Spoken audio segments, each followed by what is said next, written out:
మళ్ళా ముఖ్యాలు కాదు.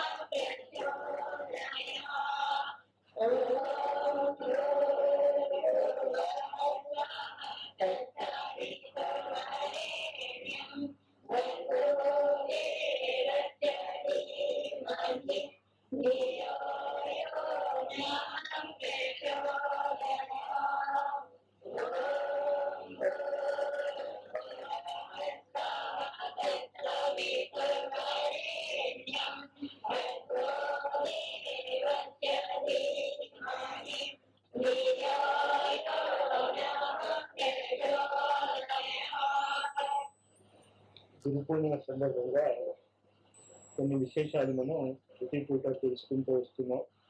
రేపే గురుపూర్ణిమ కనుక కొన్ని రహస్యమైనటువంటి చాలా కొద్ది మందికి మాత్రమే తెలిసినటువంటి కొన్ని విశేషాలు తెలుసుకుంటాం. ఈ విశేషాలన్నీ కూడా మొట్టమొదటిసారి 1930 1924 సంవత్సరంలో చాలా విశేషమైన ప్రక్రియ ద్వారా మానవ సమాజానికి అందజేయబడ్డాయి. ఈ చాలా విశేషమైన ప్రక్రియని మనం తెలుసుకోవడం చాలా ముఖ్యం. ఎందుకంటే అదే ప్రక్రియకి మీరు రేపు పొద్దున తయారై ఉండాలి. రేపు పొద్దున నుంచి మీరు ఈ ప్రక్రియలో భాగస్వాములుగా ఉండి మీ మానసిక స్థితి, మీ శారీరక స్థితి, మీ ఆత్మిక స్థితి, ఈ మూడు కూడా ఈ అతి విచిత్రమైనటువంటి ప్రయోగానికి రెడీగా ఉండాలి. ఈ ప్రయోగము 1924 1930 మధ్యన హిమాలయాల్లో ఉన్నటువంటి విశిష్టమైన గురువుల ద్వారా తేలిక బేబీ అనే ఒక ఆవిడ ద్వారా మొట్టమొదటిసారి ఫస్ట్ టైం వారికైనగా జరిగింది అనుసంధానము, ఈ ప్రయోగం. దాని తర్వాత ఇలాంటి ప్రయోగాలు 7 చోట్ల ఈకే గారి ఆధ్వర్యంలో జరుగుతున్నాయి. ఆ పుస్తకాలు ఇప్పటికీ రాయబడుతూ ఉన్నాయి. అవి ఎప్పుడు బయటకు వస్తాయన్నది నాకు తెలియదు. కానీ ఆ ప్రయోగం జరిపించే విధానము, ఆ ప్రయోగం యొక్క రహస్యాన్ని మాత్రము చాలా స్పష్టంగా చెప్పారు వాళ్ళు. దానికి మనం తయారవ్వాలి. అలాంటి ఎక్స్పెరిమెంట్ కి మనం తయారవ్వాలి. ఏంటో ఎక్స్పెరిమెంట్ అంటే 1888 ఈ నాభి కేంద్రం ఎప్పుడైతే యాక్టివ్ అవ్వాలో, ఆ యాక్టివ్ అయినప్పుడు సాధారణంగా ఏమవుతుంది అంటే కాస్త ప్రబంధంగా అవుతుంది, అసలు కాస్త డిస్టర్బెన్స్ వస్తుంది. ఆ డిస్టర్బెన్స్ వచ్చినప్పుడు కడుపులో మంటలు కానీ, కడుపు బాధగా ఉండడం కానీ, మోషన్స్ అవ్వడం కానీ, ఇలాంటివి ఏమైనా ఉంటాయి. మరి ఇలాంటి లక్షణాలు లేని వాళ్ళందరికీ నాభి కేంద్రం డెవలప్ అవ్వలేదా అనే అనుమానం రావచ్చు. దానికి అంచేత ఒకవేళ అలాంటి లక్షణాలు లేకపోతే ఇక్కడి నుంచి చెప్పడం మొదలు చేయండి. నాకు కడుపు మందుతుంది, నాకు కడుపు రోజులు లాగుతుంది, నాకు ఇది అంటే చెప్పే చేయండి, సరిపోతుంది. సో ఇదన్నమాట అసలు నాభి కేంద్రము అంటే అర్థం ఏమిటి అంటే, చిన్నప్పుడు తల్లికి బిడ్డకి ఉండేటువంటి సంబంధము నాభి కేంద్రం ద్వారానే వస్తుంది. అలా నాభి కేంద్రాన్ని కట్ చేసినప్పుడు ప్రకృతి మాతకి మనిషికి సంబంధం ఏర్పడుతుంది. దానికి తెలియదు ఆ సంబంధం ఏర్పడుతుంది. ఈ సంబంధం గురువుకి శిష్యుడికి ఎప్పుడైతే ఏర్పడుతుందో బ్రహ్మబీజ జాగరణ అంటాం, బ్రహ్మ దీక్ష అంటే మన జాగ్రత్త అర్థం చేసుకుని అది అర్థం అయిపోతే బ్రహ్మ దీక్ష అయిపోయింది. ఎందుకంటే ఏం లేదు అక్కడ, ఏం జరిగిందో ఆలోచించుకోండి, అది మీకు జరిగిందో లేదో టెస్ట్ చేసుకోండి. జరిగే ఉంటుంది అని నా అనుమానం. ఒకవేళ మీకు గుర్తు రాకపోతే రేపు సాయంత్రం ముహూర్తం నాడు గుర్తు చేస్తాను ఎలా జరిగిందో అనేది. తల్లికి శిశువుకి నాభి కేంద్రం నుంచి లింక్ ఉంటుంది. పుట్టగానే ఏం చేస్తారు, నాభి కేంద్రాన్ని కట్ చేస్తారు. కట్ చేస్తే తల్లి ఇక్కడ వాడు వేరైపోలేదు, వాడు ప్రకృతి మాటతో సంబంధం ఏర్పడుతుంది. ప్రకృతితో వాడు జీవించడం మొదలెడతాడు కదా. ఈ ప్రకృతితో సంబంధం ఏర్పడాలంటే అంటే స్థూల శరీరము స్థూల తల్లితో సంబంధం ఏర్పడింది పుట్టగానే. దాన్ని ఏమంటాం, దాన్ని కనెక్టింగ్ లింక్ లేదా ఏదైనా సరే వాటిని చూస్తాను అర్థమవుతారు మీకు. ఇదేంటిది, ఆ శిశువు యొక్క నాభి కేంద్రము యొక్క స్థూల స్వరూపము తల్లి యొక్క స్థూల స్వరూపంతో ఇంకేంది కట్ చేశారు. కట్ చేయగానే ఏమైంది, పావకానికి పవమానానికి వెళ్ళింది, సూక్ష్మ జగత్తులోకి వెళ్ళింది. ప్రకృతి యొక్క నాభి కేంద్రము బిడ్డ యొక్క నాభి కేంద్రము ఏకీకరణ చెంది. ఈ ఏకీకరణ చెందాయి అనే దానికి ప్రూఫ్ ఏంటి, ఎలా ప్రూవ్ చేస్తాం మనం గుర్తుందా మీకు ఎప్పుడైనా? చాలా సినిమాల్లో కూడా చూపించారు, చాలా కథల్లో మనం చదివాం. మన కథలు నావెల్స్ తర్వాత అందుకు ఇంపార్టెంట్, సినిమా చూడటం కూడా అందుకు ఇంపార్టెంట్ అయింది. ఇప్పుడు బ్రహ్మదీక్ష చూడడానికి అదే అడ్డు గుర్తు రావటం. ప్రూఫ్ ఏంటని గుడ్డు పోయిస్తాడు, గుడ్డు పోయిస్తాక ప్రకృతిలో శిశువుకి సంబంధం ఏర్పడింది అనేదానికి ప్రూఫ్ ఏంటి? ఏడవటం మొదలవుతాడు. వాళ్ళు ఏడవకపోతే డాక్టర్ వాడిని మరీ తనకి వచ్చేసి కథాము పోతాక ఈ ఏడవటం మొదలెట్టడం అంటే ఏ కేంద్రం జాగ్రత్త అయిందనమాట? నాటి కేంద్రం ద్వారా ఏ కేంద్రం జాగ్రత్త అయింది? విశుద్ధ చక్రం జాగ్రత్త అయిందనమాట. ఓటర్ కాల్స్తూ ఫంక్షనింగ్ చేయడం మొదలైపోయాయి అనమాట వాళ్ళకి కదా. అంతేత అది జాగ్రత్తగా గుర్తు ఉంచుకోండి. నాభి కేంద్రం జాగరణ జరిగినప్పుడు నాభి కేంద్ర జాగరణతో పాటు ఇమీడియట్ గా జరిగేది ఏంటి అంటే ఓటర్ కాల్ జాగరణ జరుగుతుంది. ఇవి రెండు సైమల్టేనియస్ గా జరుగుతాయి. ఎప్పుడు పవమాన స్థితిలో తల్లి గర్భం నుంచి వచ్చింది పావకా స్థితి అని చెప్పుకున్నాం కదా. మళ్ళీ ఈ పదాలు మీకు చాలా రిపీటెడ్ గా ఉపయోగించుకోవడం నేర్చుకోవాలి. ఎందుకంటే ఈ సైన్స్ రేపు మనమే గాయత్రి పరివారం వాళ్ళని అందరికీ చెప్పాలి సైంటిఫిక్ భాషలో. అంతే సైంటిఫిక్ టెర్మినాలజీ యూజ్ చేయాలి కనుక మనం యూజ్ చేసే టెర్మినాలజీ అన్నా ఒకలాగే ఉండాలి. అంచేత స్థూల జగత్ అన్నా పావక అగ్ని అన్నా ఒకటే అని మనం చర్చించుకుంటూ వచ్చాం కదా. అంచేత ఈ తల్లి గర్భం నుంచి బయటకు వచ్చినటువంటి శిశువు, అందుకే మనం హరిద్వార్కి వెళ్ళినప్పుడు చాలా పుస్తకాల్లో మీరు చదివింటారు. అఖండ జ్యోతిలో వాటిలో మీరు తల్లి యొక్క గర్భంలో ఎలా ఉంటారో మాతాజీ గర్భంలో మీరు కల్పిస్తూ చెందుతున్నారు అనే భావన చేసుకోండి అనే పదం చాలా స్పష్టంగా రాసింది గురువు గారు పుస్తకాల్లో. హరిద్వార్కి వెళ్ళినప్పుడు మేము కేవలం హరిద్వార్కి వెళ్ళిపోయా అనుకోకండి. అది హరిద్వార్ కాదు, అది శాంతికుంజ్ అంతకంటే కాదు. అది మాతా భగవతీదేవి శర్మ యొక్క ఒడిలో, మాతా భగవతి యొక్క కడుపులో మీరు ఎదుగుతున్నారు అనే భావన మీరు తెచ్చుకోండి. ఈ భావన ప్రపంచమే అవమాన ప్రపంచం, సూక్ష్మ జగత్తు ప్రపంచం. అక్కడ కనుక మళ్ళా పుట్టుకొచ్చుకోగలిగితే అంటే ఏంటి? ఆ గురు శిష్య సంబంధంలో గురువు మళ్ళా ఈ శిష్యుడికి ప్రాణం పోస్తాడు. అప్పుడు అది శుచి అవుతుంది, బ్రహ్మదీక్ష అవుతుంది. అప్పుడు తల్లి ప్రకృతి కాదు, ప్రకృతి యొక్క నియమాన్ని ఉల్లంఘించేస్తాడు వాడు, గురువు యొక్క నియమాన్ని వెళ్ళిపోతాడు. కనుక ప్రాకృతిక నియమాలు ఏవి కూడా ఆ శిష్యుడికి వర్తించవు. బ్రహ్మదీక్ష పొందినటువంటి శిష్యుడికి ఏ ప్రాకృతిక నియమాలు వర్తించవు. మేడం గ్లావెట్స్కి దగ్గరికి 1865 ఆ ప్రాంతాల్లో చాలా సీరియస్ ప్రాబ్లం జరుగుతుంటాయి. మద్రాసులో ఉన్నప్పుడు హైదరాబాద్ చాలా సీరియస్ గా జబ్బు పెడితే ఇంకా అయిపోయింది, చివరి క్షణాలు వచ్చాయనుకుంటారు. చివరి క్షణాలు వచ్చాయనుకుంటారు. ఆవిడ లోకల్ గదిలో ఉంది, ఆ తర్వాత లెగ్ బీటర్ ఆయనకు సెంటు కూర్చొని పాపం బాధపడుతున్నారు. ఇంకో ఆవిడ పేరు గుర్తులేదు, ఇంకో ఆవిడ లోపల గ్రావెట్స్ దగ్గర ట్రావెల్ చేస్తుంది. అక్కడ కిందికి తీసింది ఆవిడ. ఈ సంఘటన జరిగినప్పుడు, నేను చెప్పబోతున్న సంఘటన జరిగినప్పుడు అక్కడ ఓ బయటగా ఉంది. ఆయన కూర్చున్నారు. వాళ్ళు బయటగా అంటే ఏంటో మరి లేటుగా వచ్చిన వాళ్ళకి తెలియదు, అది మీరు ఊహించుకోవాలి. లేటుగా వచ్చింది బయటగా అంటే చెప్పలేదా? వాడు మొదటి అంతస్తులో ఉన్నారు. మొదటి అంతస్తులో ఉన్న దాని నుంచి ఆ బయట వాళ్ళ నుంచి మెల్లిగా పెరుగుతూ ఇలాగే రాష్ట్ర మోడీ పెరుగుతూ మేడం జావేద్కి యొక్క హిమాలయాల్లో ఉన్నారు. ఇప్పటికీ జీవించుకుంటారు. ఆయన అడియాలో ప్రత్యక్షరాడు వాడిపెట్టి వారి మీద నుంచి దూకారు అనమాట. మనం అక్కడ కూర్చుంటే హార్ట్ ఫెయిల్. గురువు మన దగ్గరికి రాలేదే అనుకుంటా, కానీ గురువు అలా ఇచ్చాడు అనుకోండి. ముందు గురువుని తలగెత్తించింది రాగలా పడతారు. అంతే కదా, గడుపుతున్నా కూర్చుని అలా మనిషి ప్రత్యక్ష అయితే ఎలా ఫీల్ అవుతాం మనం? అందులో 6 అడుగులు తొడుగు మాస్టర్ మౌర్య చాలా భయంకరంగా ఉంటాడు, చాలా భయం వేస్తుంది. మనిషి భయంకరంగా ఉంటాడు, కానీ చాలా స్ట్రిక్ట్ డిసిప్లిన్. ఇవాళ మధ్యాహ్నం నాకు మాస్టర్ మౌర్య టైప్ శిష్యుడు అంటే పడింది కాస్త ఆ డిసిప్లిన్ అనమాట. కానీ ఆ డిసిప్లిన్ అంటే మాస్టర్ మౌర్య డిసిప్లిన్ ఉంది. ఆ డిసిప్లిన్ ఎందుకు పనికిరాదు, చాలా స్ట్రిక్ట్ డిసిప్లిన్ ఉన్నాడు మిలిటరీ కమాండర్ అప్పుడు. అంచేత ఆ మిలిటరీ కమాండర్ ప్రత్యక్షం గదిలోపల గదులు వెళ్ళిపోయాడు. వీళ్ళు లేచేదాకా మరి గురువు ప్రత్యక్షం అయ్యాక అందులో వాళ్ళకి తెలుసు యానిమేషన్ గురువు కూడా మాస్టర్ మౌర్య. వాళ్ళకి తెలుసు వచ్చారంటే గురువు లోపలికి వెళ్ళి పిలుస్తున్నాను వెళ్ళరు కదా, మాత్రం వినిపిస్తున్నాయి. గ్లావెట్స్ తో మాట్లాడిన మాటలు 5 నిమిషాలు అక్కడ మొత్తం చదువు వచ్చాక వీళ్ళకి ఒకసారి చూపించి చదవాలన్నట్ట. ఆ తర్వాత వీళ్ళకి స్కూల్ వచ్చిందని నేను కనీసం నమస్కారం కూడా పెట్టలేదు. జరిగిపోయింది లోపలికి వెళ్ళాక అంతవరకు మరి శక్తి లేకుండా ఇంకే ఈ క్షణం ఆ క్షణం అంటున్న గ్లావెట్స్ కి లేచి కూర్చుంది. లేచి కూర్చుని ఏం చేసింది అంటే ఏం చెప్తానే గురువుకు పెద్ద చికాకు వచ్చిపోయింది. హాయిగా నువ్వు శరీరం వదలటం అనుకుంటే ఎప్పుడు కాదన్నా నువ్వు శరీరం వదలటం, నువ్వు పుస్తకం కావాలి. ఆ పుస్తకం అనేది నేను బలవంతం పెట్టడం లేదు, రాస్తే రాయాలి. బలవంతం పెట్టడానికి నువ్వు రాస్తే రాయని గురువు చెప్పాక ఏం చేసేది కాదంటాడు. గురువులు కూడా కంటే నీ ఇష్టం వచ్చినట్టు చేయడానికి స్వాతంత్రం ఇచ్చావంటాను కానీ ఇవ్వనన్నారు. ఇంకిపోయాను మనం కూడా ఏది స్వాతంత్రం లేదు, అంతే ఉంటారు అంతే. చాలా స్వాతంత్రం ఇచ్చేసాను అంచేత నీకు స్వాతంత్రం ఇచ్చానమ్మా. దాని గ్రావిడ్స్ నువ్వు శరీరం వదిలేదలుచుకుంటే వదిలే, నాకే అభ్యంతరం లేదు. కానీ మంచి పుస్తకం రాయాల్సి ఉంది, నువ్వు తప్ప అడుగు లేదు నాకు. మరి ఆ పుస్తకం రాస్తావా, శరీరం వదిలేస్తావా అని అడుగుతా. ఏ శిష్యుడు ఏం చెప్తాడు దానికి ఆల్టర్నేటివ్ ఏం లేదు, కదా రాస్తానండి అని చెప్తా. ఆ పుస్తకం ఇక్కడ నాకు 20 ఏళ్ళు పట్టింది నాకు రాయటానికి.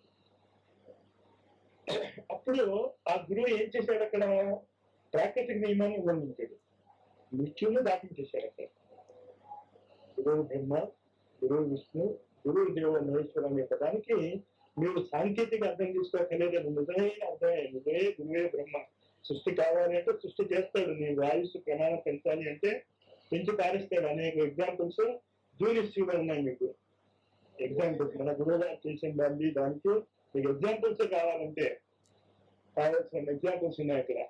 సరే గురువు విష్ణు ఎప్పుడైనా ఏమైనా కష్టాలు వచ్చినా, ఏమైనా బాధ వచ్చినా ఆయన ఎలా దాచించేస్తున్నాడో మన గాయత్రి పరివారంలోనే అనేక మందికి అనేక సమస్య డిస్కషన్ జరుగుతుంది. ఎప్పుడైనా అది ఆ పుస్తకం జరుగుతుంది చదవండి. అరవిందో రాసుకుంటాడు, అది మీ దగ్గర ఉన్న పుస్తకం ఉందని ఎత్తుకు తీసుకొచ్చాడు.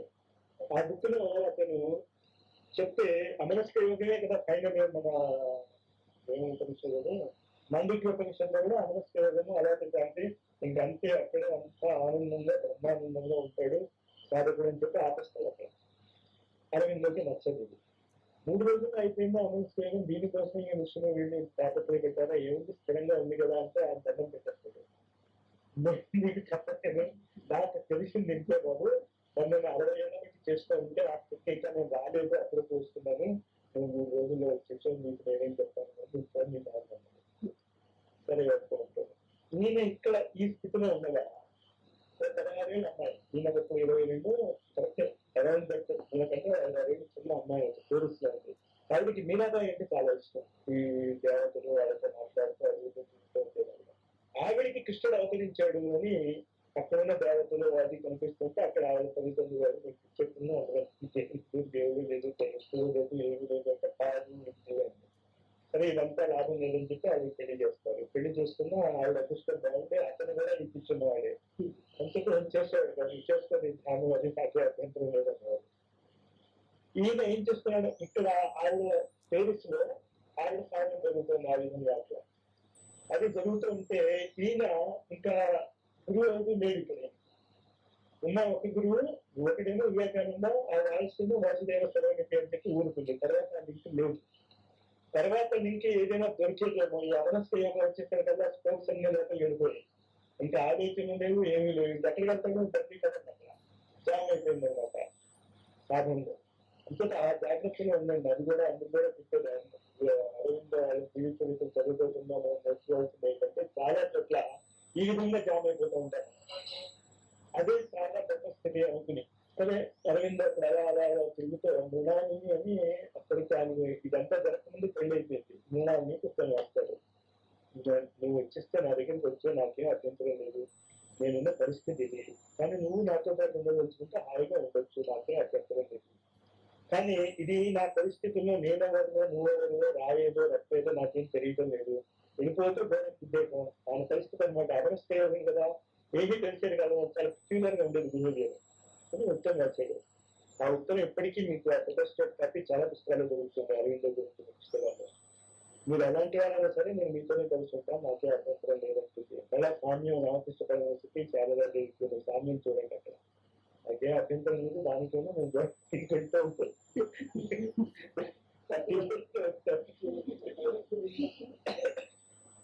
చెప్పింది పుస్తకంతో చాలా పెద్ద గొప్ప వ్యక్తులు వాళ్ళు వస్తారు. అలాంటి వ్యక్తుల గురించి వాళ్ళు తెలుసుకోవడం గుర్తువేస్తారు. సరే ఆవిడ వస్తుంది, సరే ఏదో జరుగుతుంది కాలం. సరే అప్పుడు ఈయనకి ఒక ఐడియా వచ్చింది, మ్యాగజైన్ స్టార్ట్ చేద్దాం. గురువు గారికి అలాంటి ఐడియాస్ వచ్చాయి ఈ జన్మలో. అంటే ఆ సామ్యం ఎంతగా ఉంటుంది అంటే అరవిందో అనే పేరు తీసేసాక శ్రీనివాస ఆచార్య అనే పేరు పెట్టేసి, మృణాలిని అనే పేరు తీసేసి మాతా భరతీదేవి సన్మానం పెట్టేస్తే సరిపోతుంది కరెక్ట్ గా. జీవితంలో ఏం తేడా కనిపించాలి తగ్గడానికి. అంతటా అక్కడికి వెళ్ళి ఆర్య అనే మ్యాగజైన్ స్టార్ట్ చేస్తాడు. స్టార్ట్ చేసి అందులో అతను ఈ అమరత్వంగా ఉన్నటువంటి అనుభూతులు అది ఈ కాలంలో దేశాన్ని ఎలాగా ఇండిపెండెన్స్ లేదు స్వాతంత్ర్యం తీసుకెళ్ళాలని రాస్తూ ఉంటే యాక్చువల్గా మన ఇంగ్లీష్ వాళ్ళని వచ్చారు కదా, ఏదో అమరత్వంలో ఉండి కూర్చుంటే నాకు అభ్యంతరం లేదు, ఇదంతా నువ్వు పట్టుకుని ఈ శక్తిని అంతా తీసుకొచ్చి నువ్వు భారతదేశ స్వాతంత్రానికి వినియోగిస్తే నేను ఒప్పుకోము అన్నాడు. మళ్ళీ అరెస్ట్ చేస్తే మళ్ళీ జైల్లో పెడతా అన్నాడు. సో తను భారతం చెప్పాడు, నేను మళ్ళీ వాళ్ళు జైల్లో పెట్టేబెట్టున్నారు, నేను ఇంటికి వెళ్తాను. రైట్ తప్పదు. ఈ రోజు అతనికి ఎందుకు అనిపిస్తుంది పాండిచేరి వెళ్తాను. పాండిచేరి అప్పుడు బ్రిటిష్ కి సంబంధించినటువంటి భారత్ ఫ్రాన్స్ కి సంబంధించింది. పేరెంట్స్ లో అక్కడ ఆవిడ రెడీగా తయారవుతారు. ఆవిడ సాధన చేసుకుంటాం లేదా వ్యక్తిలో లింక్స్ ఎక్కడో ఎలా కలుపుతాడు. అక్కడ ఎవరికి ఆవిడికి తెలియదు అరవింద గురించి, అరవింద తెలియదు ఆవిడ గురించి. ఇక్కడ ఈయన పాటలు తప్పుతాడు, అక్కడ ఆవిడ పాటలు ఆవిడ పడుతుంది చేస్తూ ఉండగా అక్కడ అగస్టు మహర్షి తపస్సు చేసినటువంటి స్థలం ఉంది.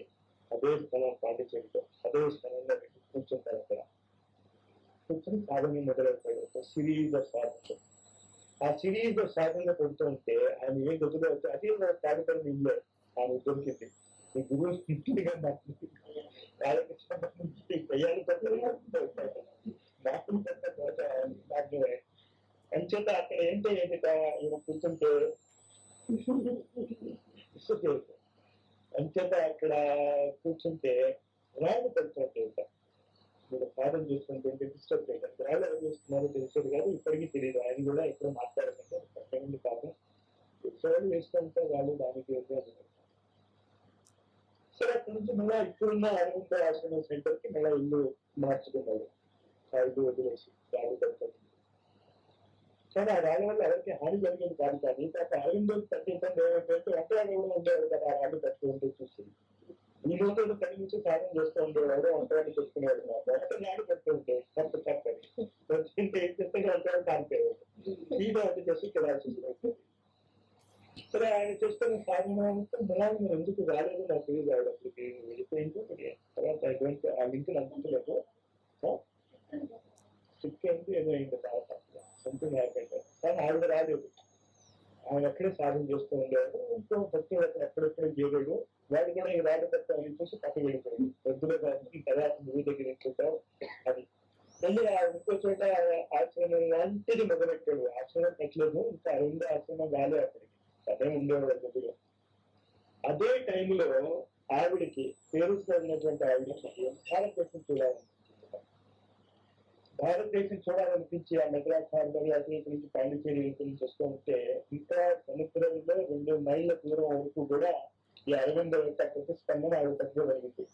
అంటే మెడ్రాస్ లోనే అక్కడ దిగుదాం అన్నారు. భారతదేశం చూడటానికి వస్తే మెడ్రాస్ లో దిగుదాం అనుకున్న ఆవిడ క్యాప్టెన్ తో చెప్తుంది, కాదు నేను ఇక్కడ దిగాను, నేను అక్కడ ఎదురు వస్తుంది వైర్లెస్, ఆ వైర్లెస్ మెసేజ్ ఆరా కూడా నా కృష్ణుడిదేమో అంచేత ఆ కృష్ణుడు అక్కడ ఉన్నాడు కనుక నేను అక్కడ వెళ్ళిపోవాలనుకుంటున్నాను.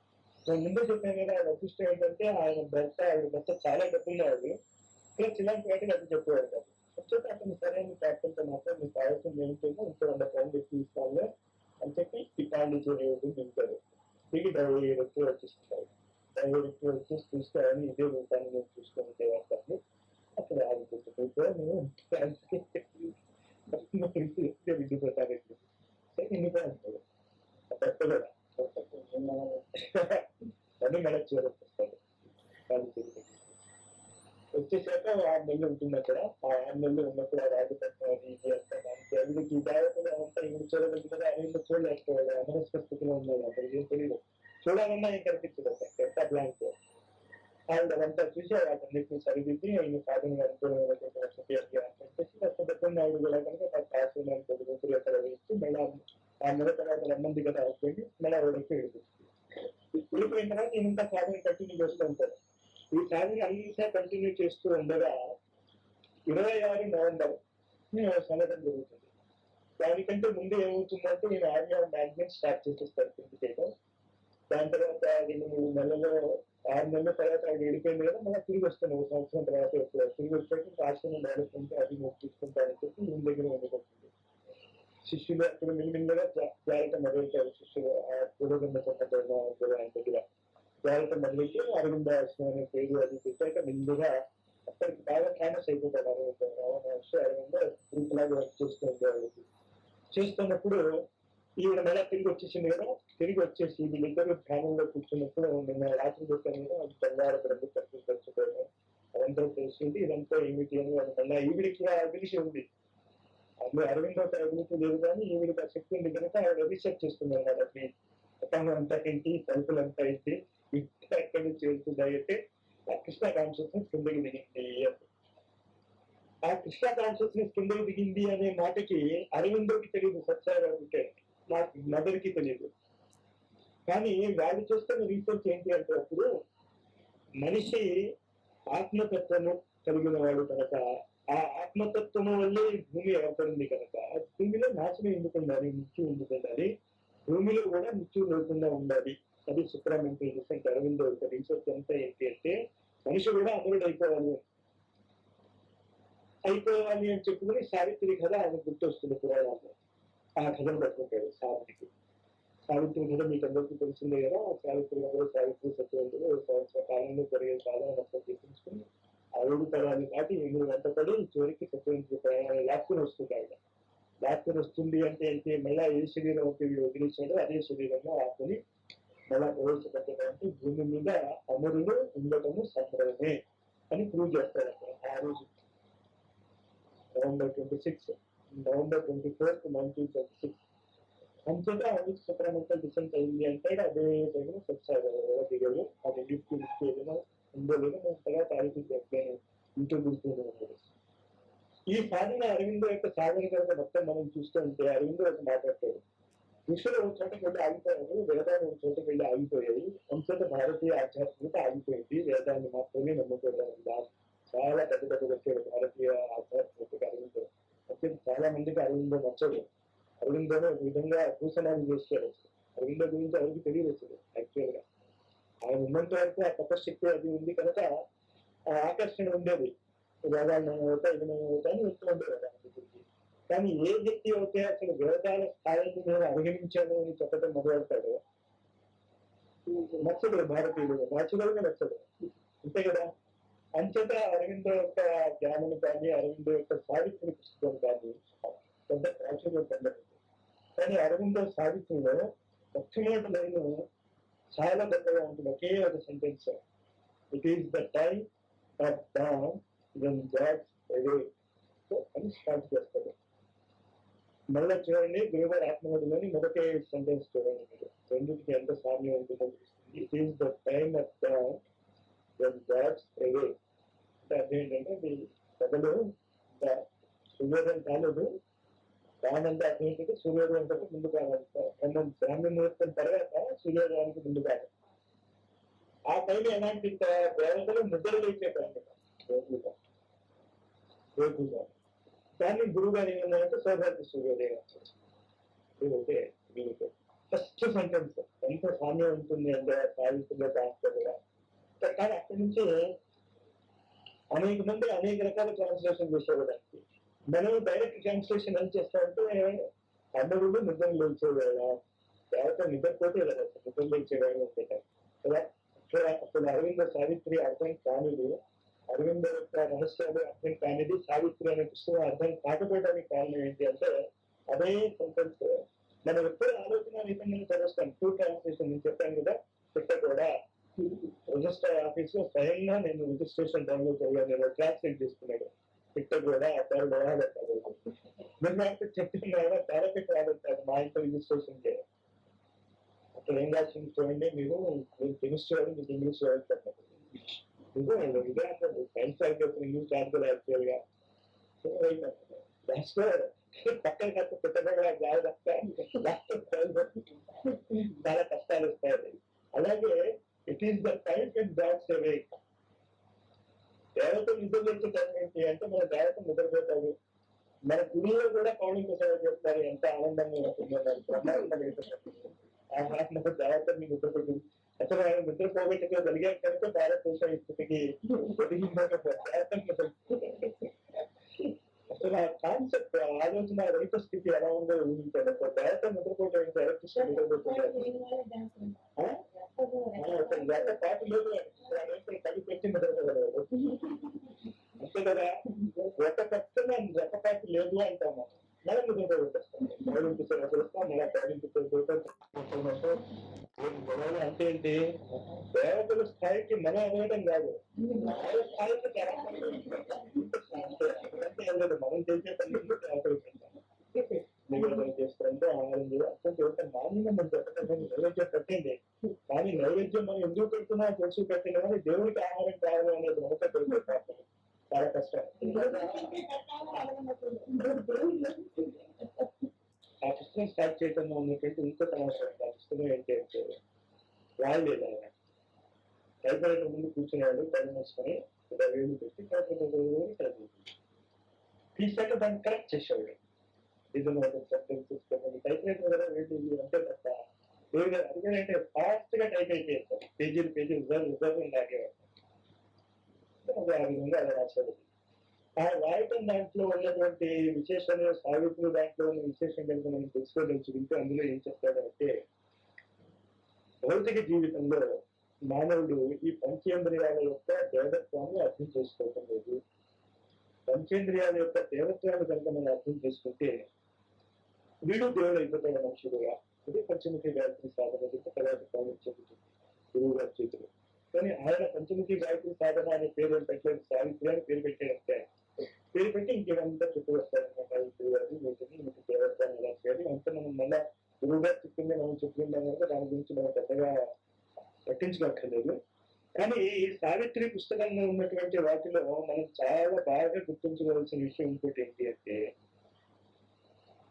ఋషులు చెప్పినటువంటి వేదము ఎక్కడి వరకు వెళ్ళి ఆగింది అంటే, మీరు ఆనందమయ కోశాల వరకు వెళ్ళి మీరు నిరంతరము ఆనందాన్ని అనుభవించే స్థాయికి ఎదగలరు అంతవరకు చెప్పారు ఋషులు. పంచదశ సాధనలో కూడా అన్నమయ కోశము, ప్రాణమయ కోశము, మనమయ కోశము, విజ్ఞానమయ కోశము, ఆనందమయ కోశము. ఈ ఆనందమయ కోశాన్ని గడిపితే ఇంకా నేను ఎప్పుడూ ఆనందంగా బ్రహ్మానందంగా ఉంటుంది కనుక ఇంక మీరు ఏమీ చేయక్కర్లేదు, అయిపోయింది, అక్కడితో సాధన అయిపోయింది, మీరు ముక్తి చెందారు, ఇంకేమీ లేదు, మీకు నెల జన్మ రాహిత్యం వచ్చేస్తుంది అంటారు. అక్కడ అరవిందో మొట్టమొదటిసారి ఎదురు తిరుగుతాడు హిందూ కాన్సెప్ట్. మనమే ఎదురు తిరిగాడు చాలా సార్లు, మన కృష్ణుడే ఎదురు తిరిగాడు మన విధంగా. కృష్ణుడు ఏంటి అవతారం వచ్చి కదా, పోరాటం కదా, మరి జన్మరాహిత్యం ఉన్నవాడికి జన్మ ఎలా వచ్చింది అనే ప్రశ్న మనం వేసుకోవాలి. అవతార వ్యక్తులు ఈ జన్మరాహిత్య స్థితిలోనే ఉంటారు కదా, మరి మళ్ళా వాళ్ళు ఎక్కడికి వస్తున్నారు, మళ్ళా జన్మ వచ్చుకున్నారు కదా, జన్మరాహిత్య స్థితిలో ఉన్నవాడు ఎందుకు జన్మ ఎత్తాలి? ప్రశ్న కనుక మనం వేసుకుంటే చాలా మనకే అనుమానం వచ్చి మన ధర్మం మీద మనకే అనుమానం వస్తుంది. కానీ నేను హిందూ ధర్మం మీద అనుమానం ఎందుకు రాదు అంటే మనకి దానికి ఆన్సర్స్ గురువు గారు ఇచ్చారు. తర్వాత ఇంకోటి ఏంటి, కృష్ణుడు అవతార మూర్తిగా వస్తే అలా రాముడు కృష్ణుడు గారు ఇలా మనం అనుకుంటే సరే అనుకుంటున్నట్టు 8వ కృష్ణావతారం 8వ పుట్టినట్టు. కానీ కృష్ణుడు స్వయంగా ఏం చెప్తాడు, బహుని మీద వ్యతీతాన్ని జన్మాన్ని పరిచార్జున, నువ్వు ఎప్పుడు పుట్టావో నేను ఎప్పుడే పుట్టాను, నేను పుట్టినప్పుడే నువ్వు పుట్టావు అన్నాడు. కొంతమంది అక్కడ మొత్తం హిందూ ధర్మం నాశనం అయిపోయింది. అక్కడ ఇంకేదో నాశనం అయిపోయింది అంటే అర్జునుడికి జన్మరాహిత్య స్థితి రాలేదు, తెలిసిన ఇంత నుంచి పొందలేదు. కృష్ణుడు సరే అవతారమూర్తి కనుక ఏదో ఎప్పుడో జన్మరాహిత్య స్థితిని పొందించాడు. పొందిన వాడు అర్జునుడు ఎప్పుడెప్పుడు పుట్టాడో అప్పుడప్పుడు మళ్ళీ కృష్ణుడు పుట్టాల్సిన అవసరం ఎందుకు వచ్చింది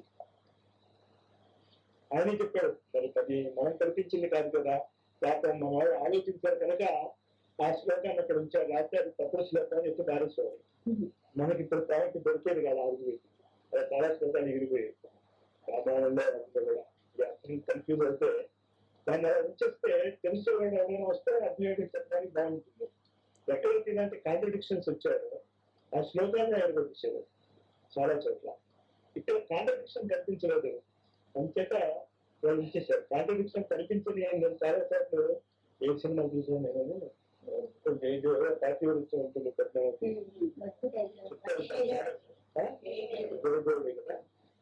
జయదేవుడేమో ఒక రాజు ఆస్థానంలో ఉంటాడు.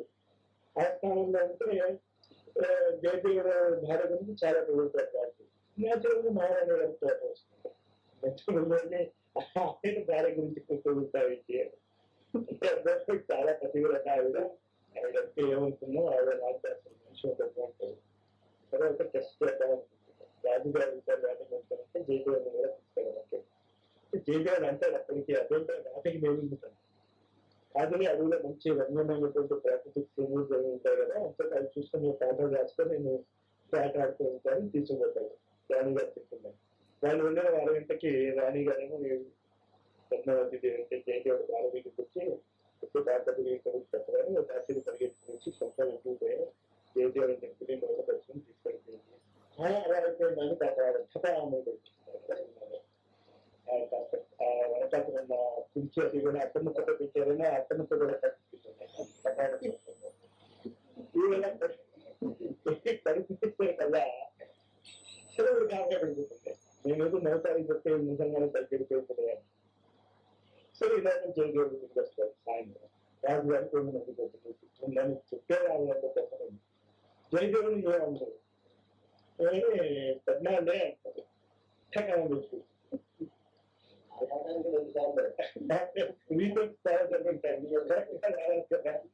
కానీ ఇక్కడ మనం ఆలోచించిన పెద్ద పొరపాటు ఏంటి అంటే అప్పుడు అది పాటించడానికి డైరెక్టర్ గారు చూపిస్తాను అన్నారు. కానీ నేను ఎప్పుడు మీరు చెప్పేది గాయత్రి తర్వాత వాళ్ళకి ఏంటి అంటే అసలు ఇక్కడ తప్పు చాలా ఘోరమైన తప్పు ఏం జరిగింది అంటే జయదేవుడు బతుకున్నారు అక్కడ. ఎవరో చెప్తే వీడు పడిపోయింది అంటే అసలు వీడు బ్యాటింగ్ వచ్చి ఏముంటుంది అసలు అక్కడ ఆయన బతికే ఉన్నారు కదా. అసలు నిజమైన కూడా గురువుగా చెప్తారు. ఏంటి అంటే కాశ్మీర్ లో ఒక రాజ్యాధికారిలో చాణక్యుడు టెంపుల్ జరిగింది ఇక్కడ. గురువుగా చెప్పింది అంటే అందుకు చాణక్యుడు చెప్పారు కంటే గురువుగా చెప్తారని ఇచ్చట చాణక్యుడిగా ఉన్నప్పుడు అతను ఒక పుస్తకం రాశాడు అర్థశాస్త్రం చైతన్యని అర్థశాస్త్రం చాలా ఫేమస్. ఆ పుస్తకం కోసం అలెగ్జాండర్ కూడా ట్రై చేస్తాడు ఆ పుస్తకం తీసుకోవడం ఉపన్యాసం లేదు. అయితే ఇంకా చాణక్యుడు స్థాయికి అదొక ముందు ప్రొఫెసర్గా ఉండేవాడు అక్కడ ప్రొఫెసర్గా ఉన్నప్పుడు ఎక్కడెక్కడి నుంచో వస్తూ ఉండేవాడు చదువుకోవడానికి. కాశ్మీర్ రాజత్ కుమారుడు కూడా వచ్చి అక్కడ చదువుకుంటూ ఉంటాడు. ఏదో మాటల సందర్భంలో ఆ కాశ్మీర్ రాజు కుమారుడు చెప్పారు మా వంశంలో అకాడమిక్ అసంభవం జరగదు, నేను ఎంత నియమంగా న్యాచురల్గా జరుగుతా ఉంటే అకాడమిక్స్ అనేది పుస్తకం లేదు మాకు 100 ఏళ్ళు బదలాడుతుండే ఏదైనా సరే. చాణక్యుడు కదా ఆ సైంటిఫిక్ బేసిస్ గురువుగా ఆధ్వర్యం నుంచి ఉంటుంది కదా, ఎవరైనా చెప్తే నమ్మకం అది లేదు జరుగుతున్నాయి. టెస్ట్ చేద్దాం అనుకున్నారు. టెస్ట్ చేద్దాం అనుకుని ఏం చేశాడు, ఒక రాజధాని 2 పరిచిస్తాడు. బలాత్కారం నుంచి 2 కాశ్మీర్ రాజు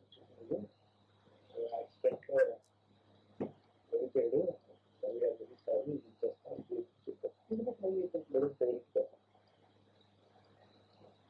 సరే వెళ్తాడు. తిరగానే ఒక రోజు 2 రోజులు కాదు కదా, 2 వారాలు వెళ్ళి అక్కడికి చెప్పు. రాజుగారు సభలో కూర్చొని ఉన్నట్టు నేను వెళ్ళి చెప్పాను మీకు కూర్చోయ్యా అక్కడ చచ్చిపోలేదు మీరు వెళ్ళి ఉంటారు. నిజమే నువ్వు చూపిస్తున్న బట్టలు నా యువరాజు నిజమే, దాని బట్టలు అంటుకుని ఉన్నది నిజమే, కానీ నా కొడుకు మాత్రం జాగ్రత్త బ్రహ్మాండంగా వెళ్తాడు. రాని అంతకంటే ఎక్కువ సంభవమే అది జరగదని చెప్పాడు. నీ గురువుతో చెప్పు మళ్ళా పట్టుకొస్తాడు. చచ్చిపోలేదు కూడా చాణక్యుడు చూద్దాం రియాక్షన్ ఎలా ఉంటుందో కదా ఆశ్చర్యపోయి దాని తర్వాత రివర్స్ గేమ్ లోకి వస్తాడు.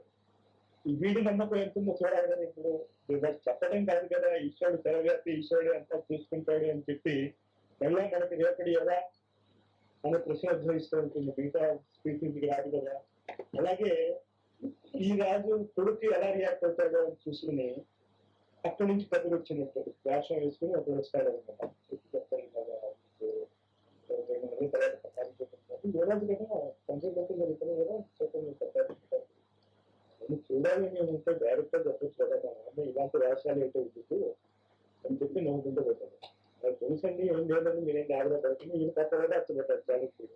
మీరేంటి గాబరా పడక్కలకి ఏమి మ్యాక్సిమం ఏం జరిగిందంటే మీకు చూడాలనిపించుంటుంది. మామూలుగా నేను చదువు వదిలిపెట్టే రాను కదా, మెడికల్ సర్టిఫికేట్ అవి లేని సృష్టించుకుని ఇప్పుడు మనం వస్తాం. అలాగే వాళ్ళు తెలుసుకుంటారు అని చెప్పి వెళ్తాడు. తను తిరిగి వస్తాడు. తను చాణక్యుడు అది రియల్ నమ్మకం అంటే వాళ్ళ సిద్ధాంతం మీద వాళ్ళ దాని మీద నమ్మకం అంటే అలా ఉండాలి. కానీ ఎవరో కన్విన్స్ చెప్పింది, అందులో కన్విన్స్ చెప్పింది. కానీ ఈ దాటికి వెళ్ళిన గట్టిగా ఎవరైనా వచ్చి చెప్పుకుంటే ఇంకాస్త న్యాచురల్ గా ఉంటుంది. ఇది ఆ ఆలోచన శైలి తెచ్చుకోవడం కూడా గాయత్రి పరివార వాళ్ళకి ముఖ్యమైనటువంటి రక్షణ. తెచ్చుకోండి, చెప్పిన విన్న ప్రతిగా నమ్మకం ఇది తెలుసుకుందాం కాదు. దాని వెనకాల చెప్పినట్టు చేస్తున్నారా లేదా, ఆశ్రయం ఉందా లేదా అనేది చూసుకుంటూ ఉంటే మనం కాస్త సేఫ్గా ఉంటాం. ఎందుకంటే ఇలాంటి కథలు అనేక ప్రకారంగా ఉన్నాయి. ఏదైతే వివేకానంద రామకృష్ణ పరమహంస కూడా ఇలాంటి కథలు ప్రచారం గుర్తున్నందుకు నేను చెప్తూ ఉంటాను. ఇప్పుడు పెద్ద విషయంలో ఎప్పుడు కాదు, అది జరిగి ఉండదు. అది జరిగి ఉంటే నాకు రామకృష్ణ పరమహంస అక్కర్లేదు, వివేకానంద అక్కర్లేదు. ఎందుకంటే డబ్బు ఎక్కడో కింద 7 పొరలు వేసిన దాంట్లో కింద ఎక్కడో రూపాయి పాయింట్ పెట్టాక మంట నాకు పెట్టండి, నేను ఆరుస్తుంటాను కాదు చెప్పి అలా వస్తే కొడుతున్నారో చూడాలి. అంచేత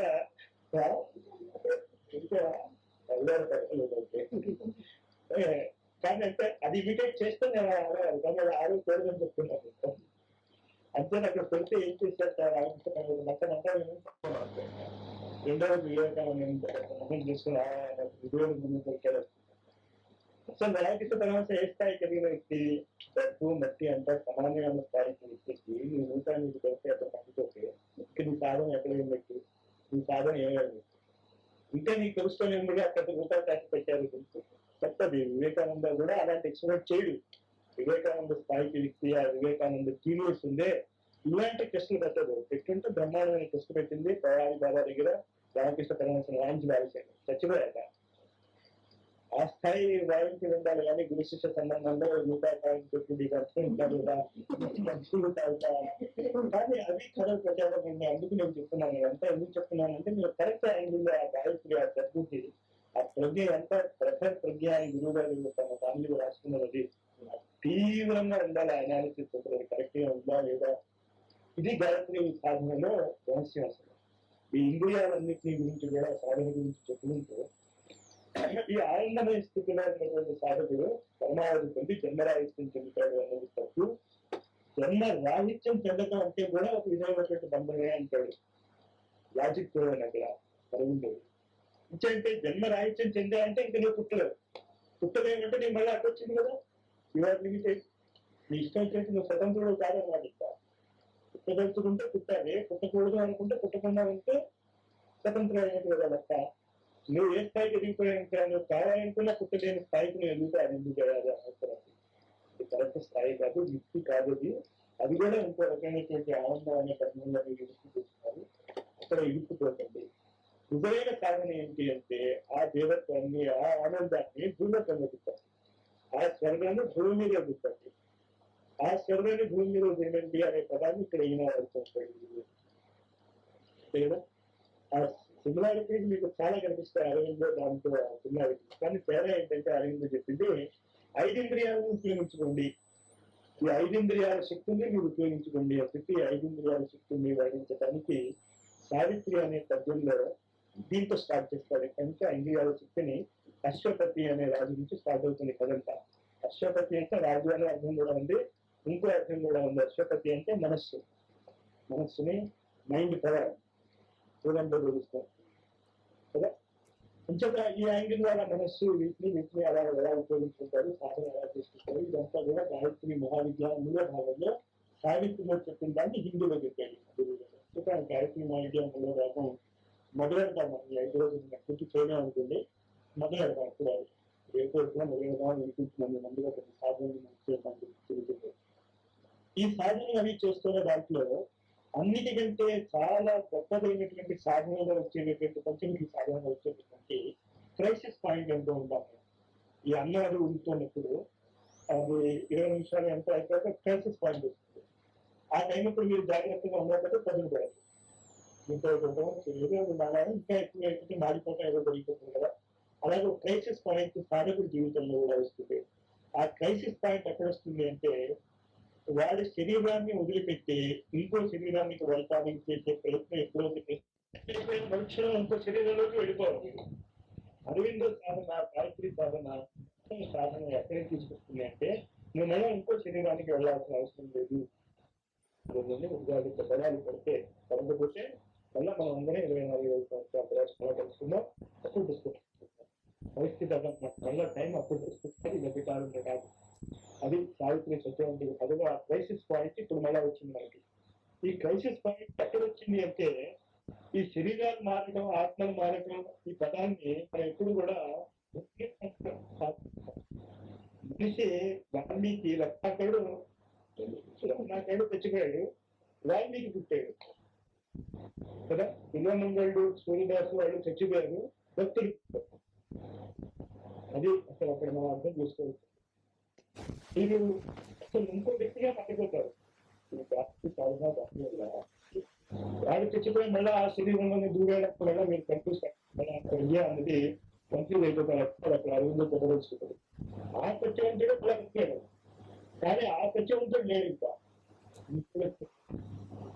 ఆ ఇంకోడు బాగా తిరుగుతాడు ఎక్స్ప్లెయిన్ చేసుకుంటూ వెళ్తారు అన్నమాట.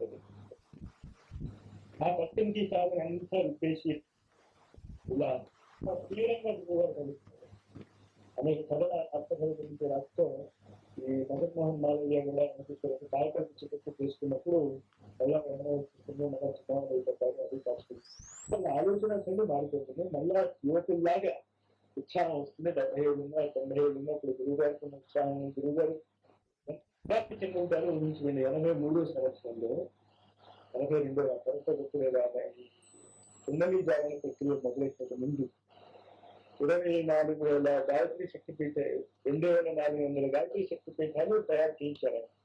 ఆ గాయత్రి శక్తిపీఠాలు తయారు చేయించడంలో పాప ఆయన ఉద్దేశం ఏంటి అంటే ఈ 24 సంకల్పాలు, ఈ కలిసి అవతారం, వీటి గురించి వాటి గురించి చాలా జాగ్రత్తగా చాలా అర్థంగా చెప్తారు. అంటే ఆయన అక్కడ చూసింది ఏంటంటే బతులాలు చాలా చోట్ల పవరాలు కట్టలు ఆడుకునిచ్చేవాళ్ళు కూడా లేదు. ఇంకొన్ని గాయత్రి శక్తి పీఠాలు ఏమంటే పొద్దున ఒకసారి ఆడితే ఎదుగుతుంది పెద్దగా. ఇంకోసారి పొద్దున్న సాయంత్రం ఉండదు, సాయంత్రం ఉంటే పొద్దున్న ఉంటుంది. ఇంకొన్ని గాయత్రి శక్తి పీఠాలు ఆయన గెలుపొచ్చిందంటే మిడిల్ క్లాస్, మున్సిపల్ స్కూల్, ఈ మోడల్ ఎడ్యుకేషన్ జరుగుతుంది తప్ప ఆయన చెప్తా తెచ్చుకున్న ఒక ఎడ్యుకేషన్ 30 ఇస్తే ఆయన పంపించారు విద్యా ప్రశిక్షణ కేంద్రం, బయట కోర్సు అని ఇదని ఆయన చాలా ఆశపడ్డారు. తెప్పించుకున్నాం కూడా మనం 30 చెప్తే. కానీ వాళ్ళకి జరగడం లేదు, కానీ మనం ఆపేసాం. మన తప్పే లేదు, గురువుగారు ఆపేయడం మరి కనుక ఆపేసాం, కానీ మనం ఆపేయాలని ఆపలేదు. ఇక్కడ ఆంధ్రప్రదేశ్ లో మాత్రం అది గ్యారెంటీ. కానీ అక్కడ ఆయన ఆపేయమన్నాడు. ఇదంతా తిరిగి చూశాక ఆయన చాలా ఆనందించాడు. మాతాజీ దగ్గరికి వచ్చాక 3 రోజులు ఆయన ప్రశ్నించే మాట రాలేదు. ఇదా నేను ఇన్నాళ్ళు కష్టపడి తయారు చేసిన రాయితీలు తెలియదు అని బాధపడతాను ఏమన్నా వచ్చాక. ఇప్పుడు నేను ఏం పెట్టుకుంటాను అంటే చిరుపోయిన కంపెనీ ఉంది, ఆ కంపెనీలో పనికొచ్చే ముక్కలు ఏమైనా ఉంటే వాటిని నేర్చుకోవడానికి ట్రై చేస్తున్నాను అంటారు. ఆ నిరాశ చూడండి, ఏ స్థాయి వ్యక్తి ఇంతవరకు గురువు గొప్పతనం చెప్పుకున్నాం కదా, ఒకసారి ఆయన నిరాశ యొక్క గొప్పతనం కానీ చూడండి, ఏ స్థాయికి ఆయన కిందపడ్డాడు. శిష్యుల వల్ల, ఆయన వల్ల కాదు, ఆయన నమ్ముకున్న శిష్యుల వల్ల పడితే 2వ రోజు 3వ రోజు కూడా నేర్చుకుంటున్నారు. ఆయన ధ్యానం వ్యాపించడం ఉదాహరణ బ్రహ్మాండంగా పనిచేస్తుంటుంది. ఆ కంపెనీకి చెప్పి ఆ కంపెనీకి గాయత్రి పనిచేస్తుంది కనుక ఆ నిరాశ వదిలించుకున్నాను. ఇంతే కదా పాపం నా పిల్లలు పాపం వాళ్ళు చదువుకోవడం దానికేమి మీకు 2 రోజులు నిద్రపోతారు, ఎక్కడ రాదు, నిద్రపోతే ఏమి రాదు అని చెప్పి ఏ కుండలిని సాధన అది మన చేత చేద్దాం అనుకున్నారో ఆ కుండలిని సాధన, విశ్వ కుండలిని సాధన ఆయన ఒక్కడు చూశాడు. అప్పుడు దర్శనాలు ఇవ్వలేదు, దొరకలేదు అన్నదానికి కాస్త బ్యాక్గ్రౌండ్ అర్థం చేసుకోండి. ఆ కుండలిని సాధన చాలా డేంజరస్ సాధన. ఒక వ్యక్తి చేసుకుంటే ఆ బాధని, ఆ తపస్సుని అర్థం చేసుకుంటే కొంచెం మనం ఆయన చెప్పిన పని చేయగలుగుతారు. పరిపూర్ణంగా 2 తెలుసుకోవాలి. గురువు యొక్క గతంగా తెలుసుకోవాలి, శిష్యులు గురువుని పాప ఎంత దానిగా ఆదరించారో కూడా తెలుసుకుంటే మనకి నిరాశ చెందాల్సిన పని అనేది. దానివల్ల మనం నిరాశ పడిపోతుంది. ఇలా చేసాం, మనం చేయలేదు, అది మనకి తెలియదు కూడా పాప అది కోరుకున్నాడు. అది ఇప్పుడు ఈ గురుపూర్ణం ఎలా తెలుసుకొని కూడా ఆయన కోరుకుంటున్నాడు అని చెప్పి ఇచ్చేద్దాం. ఏం చేశాడు ఆయన? విశ్వకుండని జాయన ప్రక్రియ మొత్తం ప్రపంచం పిండంలో పారేస్తాను, ఇంకా వీళ్ళు ఒక్కళ్ళు పాప చేసుకుంటారు అన్నాడు. ఆయన చేసుకునే ఆ సాధన ఆయన వేసుకొచ్చి 3 ఏళ్ళు చేస్తారు. బయటకు రాలేదు. ఇక్కడ ఎంత కష్టం అంటే ఈ దుర్గా సప్తశతి మీరు కనుక చదివితే పుణ్యమి జాయన ప్రక్రియలో సాధకుడు తన రక్తాన్ని ఎలా తాగించాల్సి వస్తుందో ఆ పుణ్యమి శక్తి తెలుస్తుందని చేత పుణ్యమి జాయన ప్రక్రియ ఆయుధ చేసేద్దాం మాత్రం అనుకోకండి. అందులో డేంజర్స్ ఉన్నాయి, కానీ ఇప్పుడు లేవు. డేంజర్స్ ఉన్నాయి. అలా ఆడేస్తారు. ఇప్పుడు కరెంట్ 9వ తారీఖులో ఎడిషన్ కరెంటు మీ ఇంటింటికి ఇస్తానని చెప్పి కరెంట్ కంపెనీ పెట్టాడు. అప్పుడు ఇన్సులేషన్ వైర్స్ ఇవి అవి ఏం లేవు, ఇలా వైర్లు డైరెక్ట్ వైర్ వెళ్ళిపోతూ ఉంటుంది అనమాట. ఇన్సులేషన్ వైర్స్ అవి ఏం లేవు, ఒకటి పెట్టుకునేవాడు కాదు, పని పెట్టుకున్నారు. ఇప్పుడు కరెంట్ ఇవ్వకపోతే నాకు కరెంట్ కావాలని వాడు ఇంటి చుట్టూ తిరుగుతాయి ఇంజనీర్ చుట్టూ. అలాగే కుండంగి ప్రక్రియలో గురువు గారు అభిషేకంలో సాధన చేయకముందు చాలా డేంజర్స్ ఉండేవి. ఇప్పుడు ఆ డేంజర్స్ అవి ఏమీ లేవు, అవంతా తీసి పారేసాడైనా. ఎంత బాగా తీసి పారేసాడంటే అక్కడ టీవీలు కూడా వచ్చి చెప్తున్నారు మనుషులు డేంజర్స్ లేవు. ఇంతకుముందు ఎప్పుడో కుండంగి సాధన గురించి టీవీలో వచ్చినట్టు నాకు తెలియదు, వచ్చిందే రాలే. కానీ ఆ సంకల్ప తీవ్రత ఎంత ఉందో చూడండి, ఆ వ్యక్తి యొక్క తీవ్రత ఎప్పుడో ఆయన చేసి పారిస్తే అంత తగటగటగట వెళ్ళిపోతుంది. ఆ తర్వాత ఆ సంకల్పం అది మనకు కావాల్సింది. సాధనలో ఆ తీవ్రత